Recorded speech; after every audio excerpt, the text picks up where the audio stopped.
Livro de Samuel, capítulo de número 14, versículo 8 em diante. Assim fala a palavra do Senhor. Jonatas disse: Venha, vamos atravessar na direção dos soldados e deixaremos que nos avistem.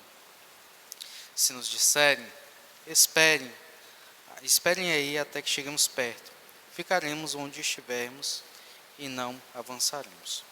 Mas, se disserem: subam até aqui, subiremos, pois este será um sinal para nós de que o Senhor os entregou em nossas mãos.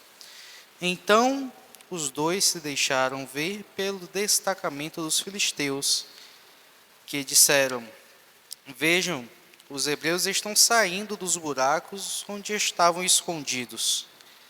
E gritaram para Jonatas e seu escudeiro: Subam até aqui e lhes daremos uma lição. Diante disso, Jonatas disse a seu escudeiro: Siga-me, o Senhor os entregou nas mãos de Israel. Jonatas escalou o desfiladeiro, usando as mãos e os pés, e o escudeiro foi logo atrás. Jonatas os derrubava, e seu escudeiro, logo atrás dele, os matava. Naquele primeiro ataque, Jonatas e seu escudeiro mataram cerca de 20 homens numa pequena área de terra. Feche seus olhos, oramos ao Senhor. Maravilhoso Deus, eterno Pai, aqui está, Senhor, a Tua palavra. Graças te damos, Senhor, por ela. Te pedimos para que Tu venhas nos instruir. Te pedimos, Senhor, para que Tu venhas ajudar a compreender a Tua palavra. Ó Deus, que nós venhamos ouvir e praticar a Tua palavra. Graças te damos, Senhor, por esse momento, por termos a oportunidade de estarmos cultuando a Ti e de ouvirmos a Tua palavra. Essa é a nossa oração. Assim nós choramos, já te agradecemos. Amém.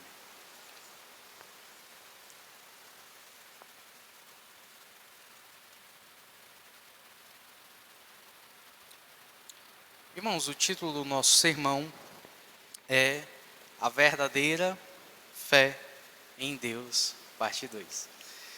Nós nesses dias, nós temos meditado no capítulo 14. Esse capítulo ele faz parte de um bloco, o capítulo 13, 14 e 15. Esse bloco inicia-se no capítulo 13. Nós poderíamos falar que esse bloco pode ser chamado de a queda do rei Saul, que é um rei incrédulo e que ele não faz aquilo que o Senhor ordena, e ele oferece um sacrifício ao Senhor que o Senhor não ordenou, como está no capítulo 13. E nós vamos ver a sua derrocada nos capítulos 14 e capítulo 15. O Senhor, ele rejeita, nós vimos isso no capítulo 13, a descendência de Saul para o reinado de Israel. Ou seja, as próximas gerações de Saul são rejeitadas pelo Senhor. São rejeitadas pelo Senhor Deus, e Deus já preparou alguém segundo o seu coração, segundo a sua vontade, para reinar no lugar de Saul. No capítulo 13, nós temos o relato de um filho de Saul, aquele que não iria ser rei após Saul, porque a sua descendência foi rejeitada pelo Senhor, por causa de Saul. Jonatas, ele aparece no capítulo 13, nos versículos 2 e 3, pela primeira vez. Até então, a informação do texto do capítulo 13 não nos fala que ele é filho de Saul até o versículo de número 16. Os capítulos 13 e 14 são um contraste, como afirmou um determinado comentarista. Um tema fundamental nos capítulos 13 e 14 é o contraste entre o medo e fé. Saul perde o reino por ter agido com incredulidade. O medo motivou as suas ações, de modo que as ações foram desobedientes. Jonatas, seu filho, é o oposto. A fé o motiva e o conduz. Então nós vemos que o contraste é claro do capítulo 13 para o capítulo 14. No capítulo 13 nós temos um cenário de incredulidade. Nós temos um cenário onde o rei ele se move por aquilo que ele vê. Já no capítulo 14 nós temos um exemplo de fé, de um homem que saiu para batalhar, que saiu para pelejar e sabia que o Senhor poderia dar a vitória a ele. Vale a pena lembrar que os filisteus eles estavam avançando e os israelitas estavam sem muitas armas, pois não havia ferreiro em Israel, como foi dito nas exposições anteriores. Veja que existe aqui uma mudança de perspectiva aqui no capítulo 14. No capítulo 13, os filisteus eles são vistos como um exército poderoso. Eles são vistos como um exército que pode derrotar Israel. Já no capítulo 14, nós vemos que eles são tratados apenas como incircuncisos. São tratados apenas como aqueles que não têm aliança com o Senhor. E que por isso, eles não podem vencer o exército do Deus vivo. Para os irmãos que não têm familiaridade, a palavra incircunciso significa aquele que não é circuncidado, ou aquele que não fez a circuncisão. Isso foi uma própria ordenança do Senhor, que ao 8º dia, todo homem ele fosse circuncidado, e ali era um sinal externo da aliança que Deus tinha com o povo de Israel. Quando Jonatas chama os filisteus de incircuncisos, significa aqueles que não têm uma aliança com Deus de Israel. Logo, se eles não têm uma aliança com Deus de Israel, eles não podem vencer o exército daqueles que têm aliança com Deus de Israel. Porque o Deus de Israel é poderoso. Igual a ele não existe, igual a ele não há. Então nós vemos esse contraste entre o capítulo 13 e o capítulo 14. No sermão anterior, nós aprendemos um pouco sobre isso. E também aprendemos sobre a verdadeira fé em Deus. Através do irmão Assis, nós aprendemos sobre a verdadeira fé em Deus nas adversidades. Nós vimos que o cenário que Jonatas estava, ele não era dos mais favoráveis, ele não era dos melhores, ele não estava dentro das melhores condições, mas ainda assim, ele manteve a fé em Deus. O irmão Assis também falou, e nós aprendemos, sobre a falta de fé em Deus em meio às possibilidades. Vimos que Saul tinha tudo para avançar, mas como fala no versículo 2 do capítulo 14, ele não avançou, ele ficou estático, ele ficou onde ele estava. Por último, nós também aprendemos que a verdadeira fé em Deus nos impulsiona a servir. Aprendemos que o escudeiro que estava com Jonatas, ele foi impulsionado pelo exemplo da fé em Deus que Jonatas tinha. Ele foi impulsionado a servir. E acredito que isso também deve nos motivar. Poderia eu perguntar a você essa noite: será que Jonatas nos motiva? Ou melhor, será que a fé que temos em Deus e o ato de serviço a Ele motivam alguma pessoa ao redor de nós? Então, nós chegamos ao versículo de número 8. Do versículo de número 8 ao versículo de número 10, nos fala o seguinte: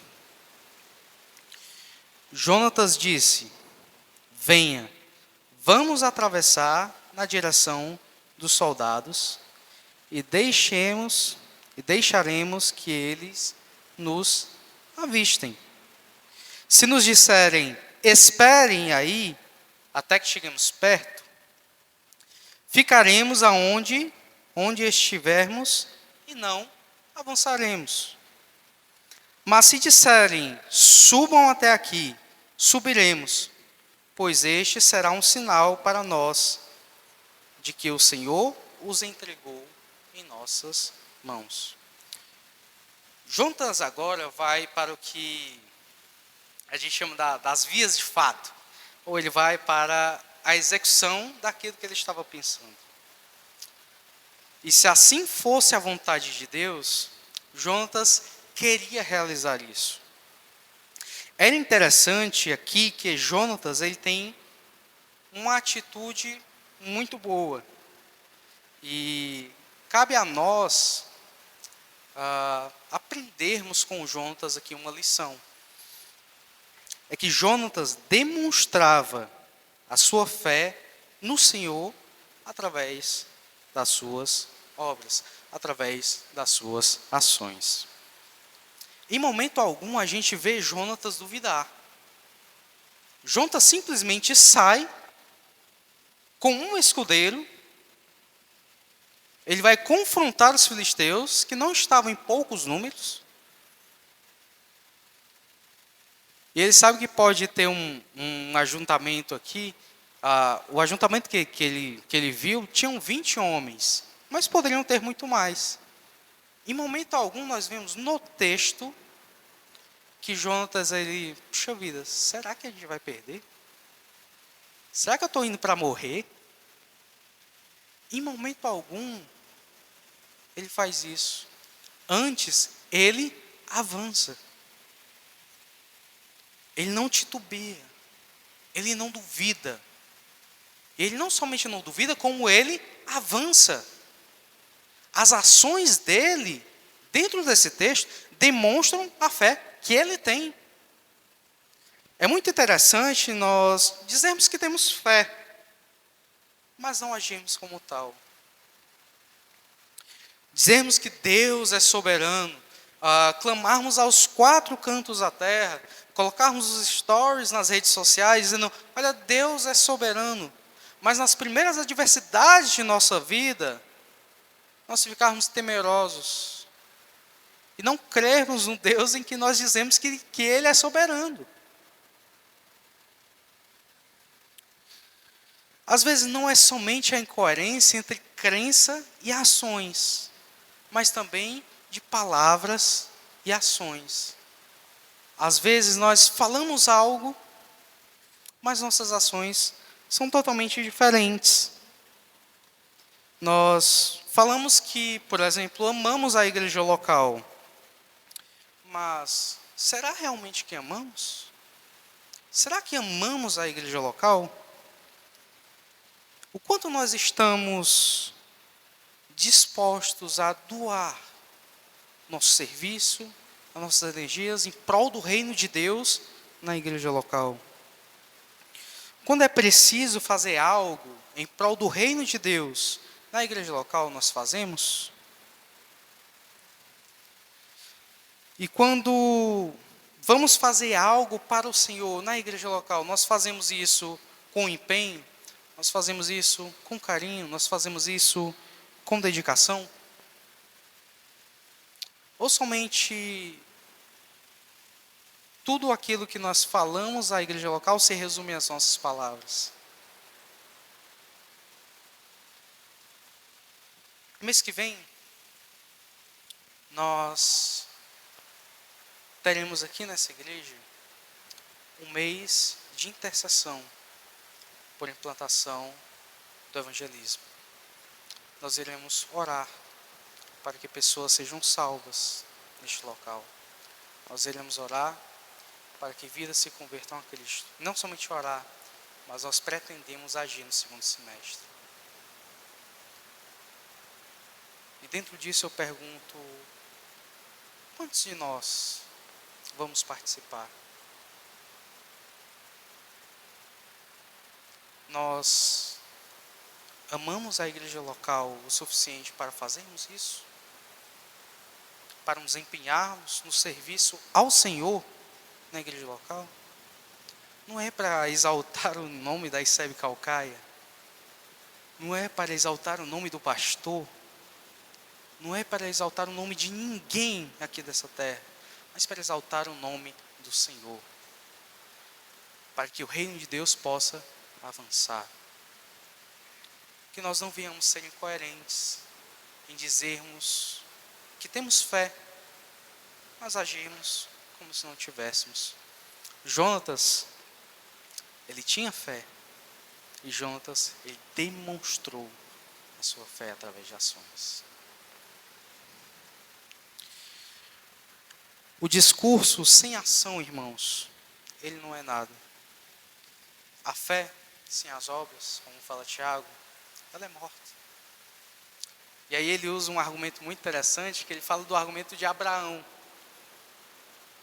em que do que valeria a Abraão dizer que acreditava em Deus, se quando Deus ordenasse que ele sacrificasse o seu filho, ele não fosse? De nada valeria. A fé sem as obras, ela é morta. É muito interessante que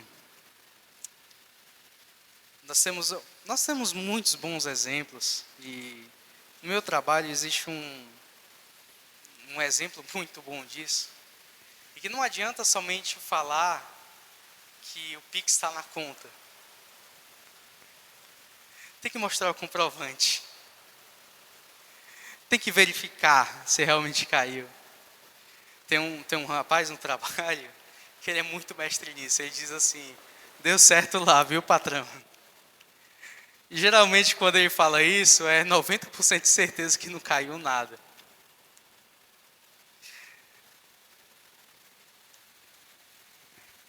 Que nós não venhamos ser assim, irmãos. No versículo 9,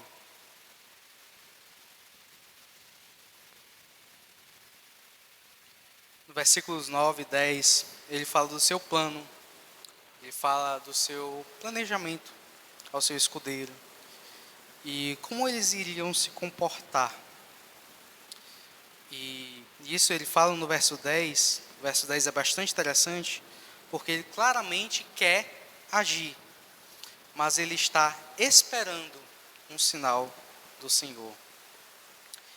Determinado comentarista, comentando essa passagem, ele nos fala que o fato de ele esperar um sinal indica que ele não quer ser presunçoso, mas percebemos o seu desejo intenso de entrar em ação.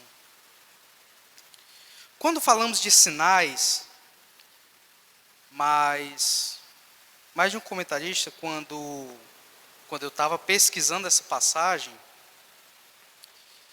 ele cita o caso de Gideão, dos sinais de Gideão. Deus, ele sempre deu sinais. Deus, ele deu sinais a Gideão, como Deus estava dando sinais a Jonatas agora. Só que existe uma diferença, uma clara diferença entre Gideão e Jonatas. Jonatas somente queria um sinal para obedecer ao Senhor. Gideão era temeroso. Gideão era medroso. Gideão era incrédulo. E ele queria um sinal e talvez uma desculpa para não agir. Mas Deus deu um sinal para ele, para que ele prosseguisse. Deus teve que mostrar sinais para Gideão, para tirar para livrar Israel das mãos dos midianitas. Porém, Jonas, ele estava pronto e estava esperando para agir. Isso é elogiável, vendo as situações e condições onde Jonas estava, mas nós aprendemos em sermões anteriores a não olhar para as circunstâncias, mas olharmos para o Senhor. Além das circunstâncias, as circunstâncias não eram das melhores, as circunstâncias eram adversas, mas ainda assim, Jonas ele queria agir. Ele estava esperando o sinal do Senhor. Os versículos 11 e 12 nos fala assim: então os dois se deixaram ver pelo destacamento dos filisteus, que disseram: vejam, os hebreus estão saindo dos buracos onde estavam escondidos. E gritaram para Jonatas e seu escudeiro: subam até aqui e lhes daremos uma lição. Diante disso, Jonatas disse ao seu escudeiro: siga-me, o Senhor os entregou nas mãos de Israel. Os filisteus viram que eles, e pelo menos é o que me parece, é a minha percepção quando eu vejo no texto, eles falam em um tom de deboche. Parece que eles estão falando: olha aqueles perdedores, olha aqueles fracassados, vem aqui que a gente vai ensinar uma lição para vocês. Aparentemente parece que os filisteus estão vendo eles como pessoas rendidas, como dois homens rendidos, medrosos. Jonatas ele percebe esse sinal do Senhor e ele fala ao escudeiro para seguir, pois o Senhor o entregou em suas mãos. É importante ressaltar aqui a frase de Jonatas, quando ele fala que o Senhor entregou. Não é que o Senhor possivelmente vai entregar, não é que o Senhor irá algum dia entregar, mas que Deus entregou. Ele tem a certeza, ele tem a convicção de que o Senhor entregaria aqueles filisteus. E a sua convicção é tão grande que ele fala: o Senhor já entregou. Esse caso, esse uso do recurso, desse linguajar, ele é muito semelhante, por exemplo, ao caso do juiz Eude, lá do capítulo 3, versículo de número 27. As crianças estão estudando aí o livro de Juízes, e Eude ele fala a mesma coisa, ele fala assim: o Senhor os entregou em nossas mãos, nas mãos do Deus de Israel. Falta em nós essa certeza e essa convicção de que o Senhor ele está conosco, que Deus nos faz vencer, não pelos nossos méritos, mas pelos méritos dele. Se Cristo comigo vai, como fala um hino antigo, eu irei, e não temerei, com gozo irei, comigo ele vai. Se Cristo está no barco, irmãos, a gente pode navegar. Naquele primeiro ataque, Jonatas e seu escudeiro, eles mataram cerca de 20 homens dentro de uma pequena área de terra. Esses versículos nos falam que o Senhor entregou os filisteus nas mãos deles, em que esses homens morreram porque eles eram incircuncisos. E nós temos algumas lições para aprendermos esse texto.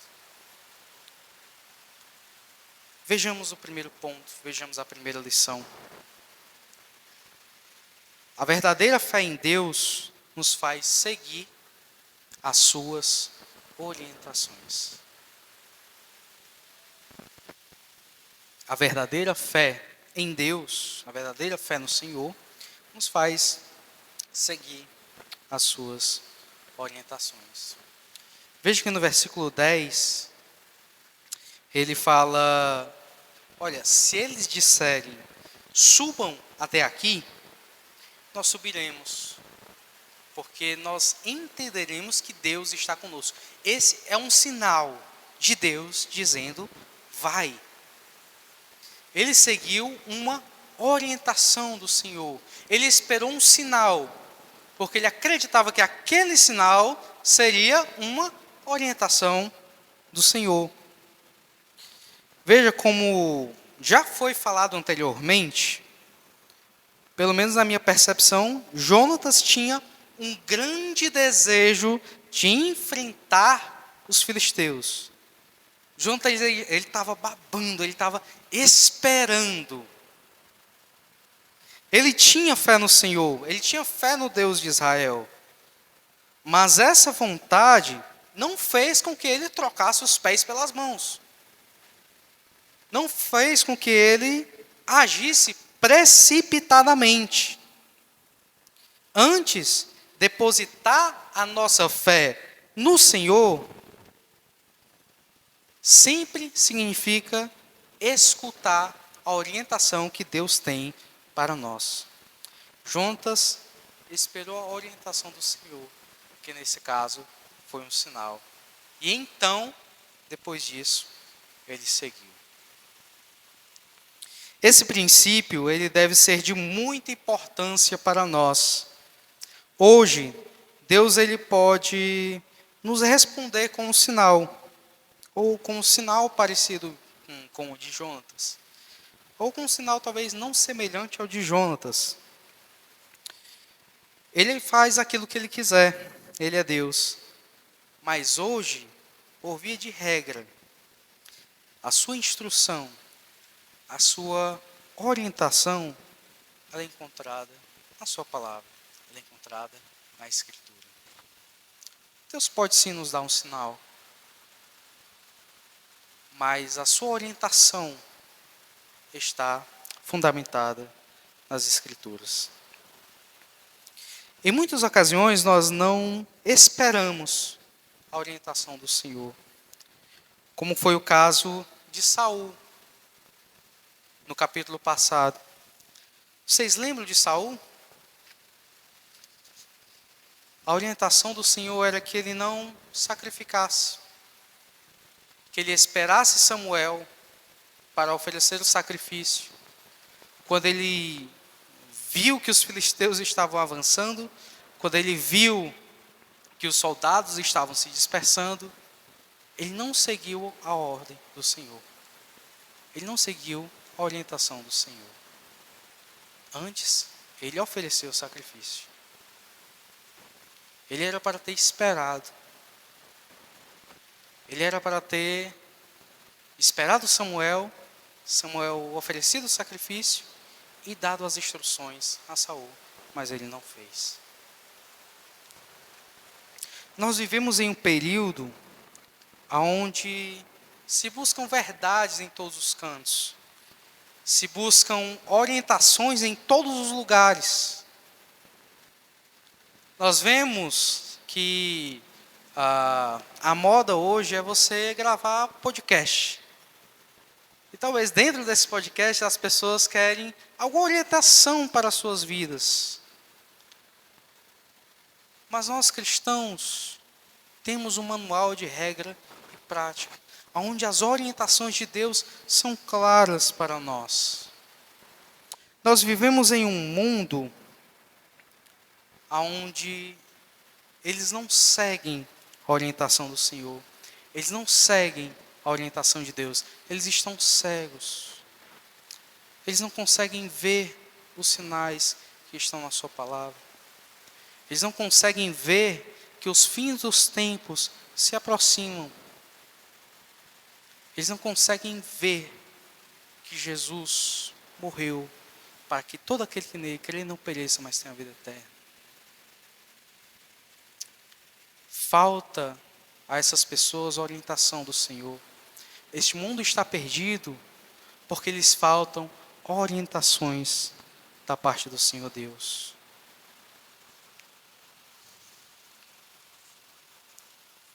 Eles estão cegos e surdos, porque lhes faltam fé para crer nos sinais que o Senhor deixou para nós.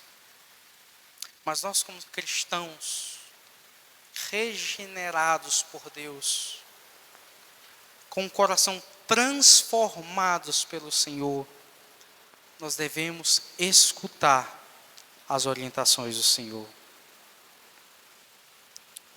Até quando nós não olharemos para as orientações de Deus? Até quando não percebemos alguns sinais que Deus nos dá para fazermos algo que é da sua vontade? Em algumas ocasiões nós sabemos das orientações de Deus e não fazemos. E Deus nos dá sinais para fazermos aquelas coisas e a gente não ouve. Poderia citar vários exemplos aqui. Citar exemplos de pessoas que nós devemos perdoar. Em que Deus ainda fala para nós, claro e audivelmente, que nós temos que perdoar. Mas nós não perdoamos, não seguimos a orientação de Deus. Pessoas que devemos pedir perdão. E Deus nos dá todas as evidências possíveis. Deus usa pessoas para nos dar sinais. Mas nós não fazemos. Teve um exemplo muito interessante. Um exemplo meu até. Em que eu tive uma discussão média grave com uma pessoa do meu trabalho. E aí isso foi no sábado. Aí passou o domingo, né? No segundo vai estar tudo apaziguado, né? Só que não estava muito apaziguado. E aí eu fiquei igual o Gideão. Eu sabia que tinha que pedir perdão. Só que o meu coração, o meu ego falou mais alto, meu coração ficou duro. Mas eu sabia que tinha que pedir perdão. Aí eu disse assim: Senhor, se realmente for da tua vontade, eu pedir perdão, me dá um sinal. Precisava de pedir um sinal ao Senhor. Eu sabia o que tinha que ser feito, mas não fiz. E Deus foi tão maravilhoso que Ele enviou um sinal. Eu saí com um rapaz que era novo convertido, e o rapaz falou assim: cara, tu acredita que nos anos que eu não era crente, eu discuti sério com um cara a ponto de ameaçar ele de morte. E aí eu não queria pedir perdão a ele, porque eu tenho muita dificuldade nessa área. E aí eu disse assim: Senhor, me dá uma situação para eu pedir perdão a ele. Só que eu não queria pedir perdão, só que Deus me colocou na frente dele. E aí eu tive que pedir perdão. Eu disse assim: isso aqui é um sinal de Deus. Se isso aqui não for um sinal de Deus, nada mais é. E aí eu fui no final do dia e pedi perdão a essa pessoa. Veja que Deus, Ele nos dá sinais. Mas nós temos que entender, acima de tudo, que como pessoas que depositam a nossa fé em Deus, nós devemos seguir as suas orientações. Nós devemos estar atentos para seguirmos as suas orientações. A verdadeira fé em Deus nos faz seguir as suas orientações. Esse foi o nosso primeiro ponto, mas nós temos o segundo ponto. Nós temos uma segunda lição. Que a verdadeira fé em Deus nos faz entender a nossa dependência dEle. Olha o que Jonatas fala no versículo 12. Siga-me, o Senhor os entregou nas mãos de Israel. Jonatas tinha total convicção que não seria ele o grande protagonista da história.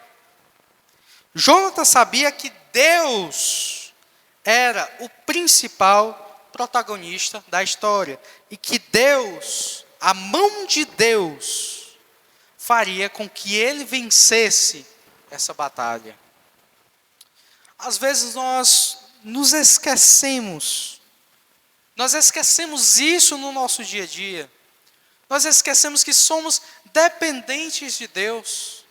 E que sem Deus nós não nos movemos, nós não respiramos, ou sequer existimos.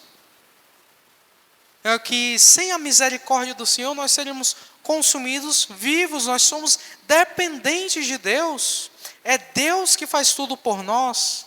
Era Deus que estava entregando a vitória nas mãos de Israel. Não era Jonatas que ia conquistar a vitória. Era Deus que ia dar a vitória.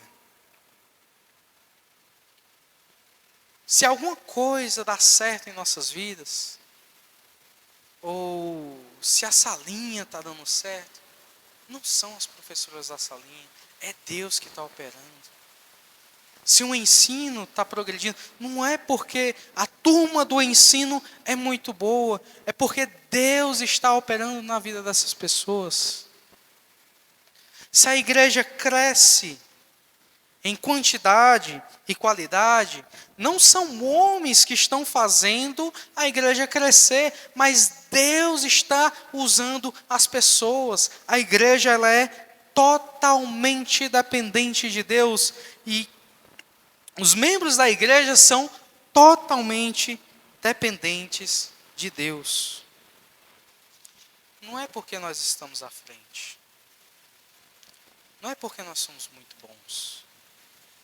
Mas é porque Deus está no negócio. E somente porque Ele está no negócio. Esse tipo de pensamento de que eu estou no negócio, então o negócio está funcionando, eu estou na engrenagem e a engrenagem está funcionando, ele é um pensamento totalmente equivocado. Nós temos que reconhecer que tudo que existe de bom em nós não vem de nós. Tudo que existe de bom em nós vem de Deus. Se existe amor em nós, é porque Deus nos deu amor. Se existe misericórdia em nossas vidas, é porque Deus nos deu misericórdia. Se as pessoas veem em nós um homem e uma mulher de Deus, é porque Deus trabalhou em nosso coração. Nada é sobre nós, tudo é sobre Ele. Nós temos que entender que nós somos totalmente dependentes dEle. Nós somos totalmente dependentes de Deus. Jonatas sabia que não era o seu braço, que não era a sua habilidade, que não era a sua espada, não era o seu pajem, o seu escudeiro, que seria o melhor, mas que Deus estaria lhe dando a vitória. Uma vez eu, conversando com Natanael, ele estava falando um pouco acerca da região, que os pastores na região, as igrejas que estavam sem pastores agora encontraram seus pastores, né? Pastores na ICE Crateús, na Estrela do Amanhã, na outra igreja de Crateús. E aí eu conversando com ele falou como Deus estava sendo misericordioso com a região, Deus estava enviando pastores para a região, Deus estava abençoando a região. E aí ele parou e ele falou assim: isso é uma verdadeira tentação para o coração. Isso é uma verdadeira tentação para o nosso coração. Porque eu orei ao Senhor, porque o meu coração estava tentando fazer com que eu pensasse que as coisas estavam dando certo, porque eu estava no negócio, porque eu estava trabalhando. Mas eu orei ao Senhor para tirar isso do meu coração, para saber que eu sou somente uma peça da engrenagem, mas que Deus é que estava fazendo todas essas coisas. Nós devemos entender, de uma vez por todas, que não é pela nossa causa, mas pelo Senhor. Aquele que tem fé no Senhor, entende que Ele, o Senhor, está acima de tudo. Rigorosamente tudo vem dele. E foi assim que Jonatas, ele agiu. E é por isso que Jonatas é um exemplo para nós. Tudo pertence ao Senhor. Em tudo nós somos dependentes do Senhor. Em rigorosamente tudo.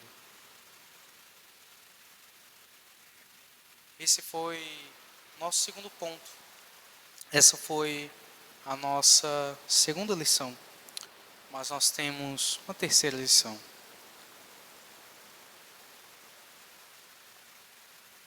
A verdadeira fé em Deus nos desperta a fazermos a sua obra. Veja que o plano do Senhor era derrotar os filisteus. Saul, o rei descrente, ficou estático, ficou parado. Jonatas, não. Jonatas agiu. Ele seguiu para fazer aquilo que o Senhor já havia determinado. Eu entendo que Deus iria entregar os filisteus nas mãos de Israel. E se não foi por meio de Saul, seria por meio de Jonatas. Seria por meio daquele que depositou a sua fé no Senhor. Deus nos chama, irmãos, para fazermos a sua obra, para trabalharmos na sua obra, melhor dizendo. E que a sua vontade, se crermos em Deus, nós devemos saber e entender suas orientações e sinais, e fazê-las, e fazer e trabalhar na obra do Senhor. Em muitas ocasiões nós queremos nos esconder, nós queremos escapar, mas nós devemos entender que Deus, Ele nos chama para o trabalho.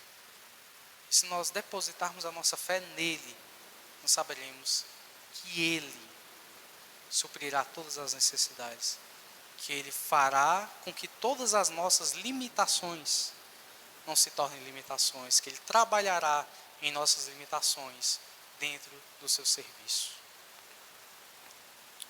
Às vezes, por diversas justificativas, nós queremos nos esquivar do serviço que Deus tem colocado na nossa frente. Saul sabia que ele tinha que guerrear contra os filisteus, mas ele ficou parado. Jonatas, não.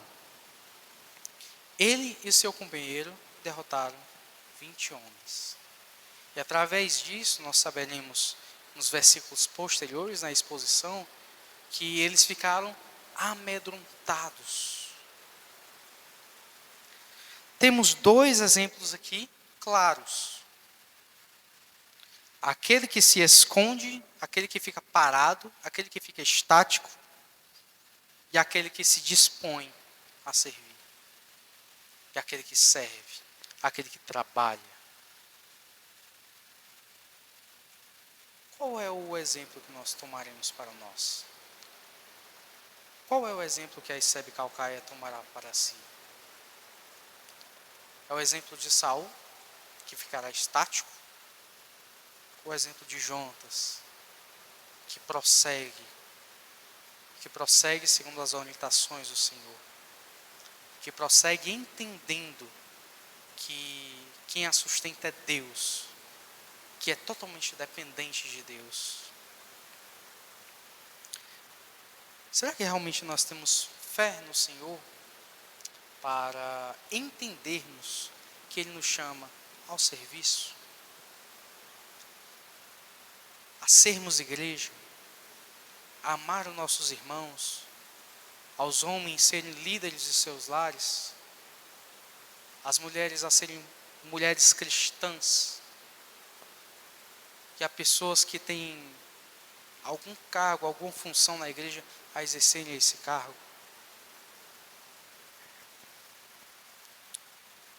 Deus nos chama, irmãos, ao serviço, a trabalharmos na sua obra.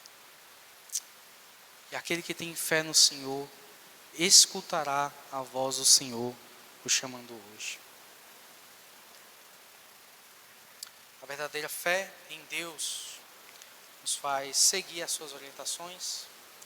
A verdadeira fé em Deus nos faz entender a nossa dependência dEle. A verdadeira fé em Deus nos desperta a trabalharmos em sua obra. Além dessas lições, eu queria também destacar algumas aplicações práticas que nós temos nesse texto. A primeira aplicação é que a fé no Senhor faz com que mudemos todas as perspectivas de como nós olhamos este mundo.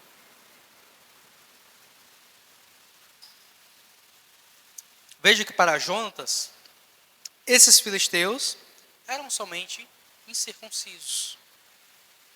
Ele fala isso porque a sua fé estava depositada no Senhor.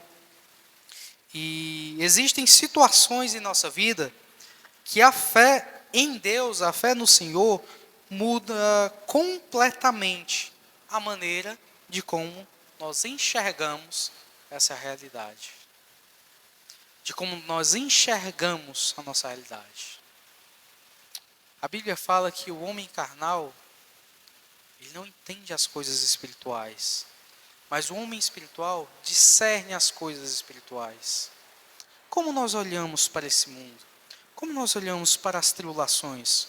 Como nós olhamos para os problemas? Isso se chama cosmovisão, ou visão de mundo. Em qual perspectiva, em qual lente nós estamos vendo as nossas tribulações? Em qual perspectiva nós estamos vendo o dia a dia, as situações do dia a dia? Existem diferentes maneiras de lidar com isso. Por exemplo, quando nós reclamamos de tudo, nós olhamos para esse mundo com perspectiva carnal, não espiritual, porque Deus nos ordena a dar graças em todas as coisas, porque todas as coisas cooperam para o bem daqueles que amam a Deus. Então, se eu estou passando por alguma dificuldade, é porque Deus tem um propósito com isso, por isso eu devo dar graça a Ele. Por isso eu devo dar graças a Ele. Como nós estamos vendo as situações do nosso cotidiano, do dia a dia? A fé no Senhor faz com que a gente mude a perspectiva de enxergarmos as coisas. Mas nós temos também uma segunda aplicação. É que Deus é gracioso conosco e Ele nos dá sempre o suporte necessário para ganhar na peleja daqueles homens, dos filisteus, daqueles 20 filisteus. Jonatas precisava somente de alguém do seu lado. Deus colocou o suporte necessário para Jonatas. Enquanto ele ia derrubando os homens, o seu companheiro ia matando. Às vezes sempre, Deus ele nos dá o suporte necessário. Que às vezes esse suporte é um bom amigo. Esse suporte é o nosso cônjuge. É alguém que está próximo de nós. Nós temos que entender que essas pessoas, elas são a graça de Deus em nossas vidas. Que nós devemos dar graça a essas pessoas. As pessoas que nós podemos contar todas as nossas angústias, que ela vai nos dar ajuda, que ela vai nos dar um suporte. Isso é dom de Deus. Isso é a graça de Deus em nossas vidas. E o terceiro é que nem sempre será fácil. A terceira aplicação é que nem sempre será fácil cumprir o que o Senhor nos ordena, mas sempre será o melhor a ser feito. Veja que Jonatas, para ir até os filisteus, ele teve que escalar em um terreno não muito bom. E lá ele teve que enfrentar 20 homens. Não é fácil. Não seria fácil para Jonas. Não foi fácil para Jonas. Mas ele tinha convicção de que o Senhor lhe daria a vitória. E assim nós sabemos que, por vezes, não é fácil cumprirmos as ordenanças do Senhor, cumprirmos as ordenanças de Deus, mas sempre será o melhor a ser feito. Nessa noite nós aprendemos sobre a verdadeira fé no Senhor. Ela nos faz seguir as suas orientações, ela nos faz entender nossa dependência dele, e ela nos desperta para trabalharmos em sua obra. Que Deus possa aplicar essa palavra no seu coração. Amém?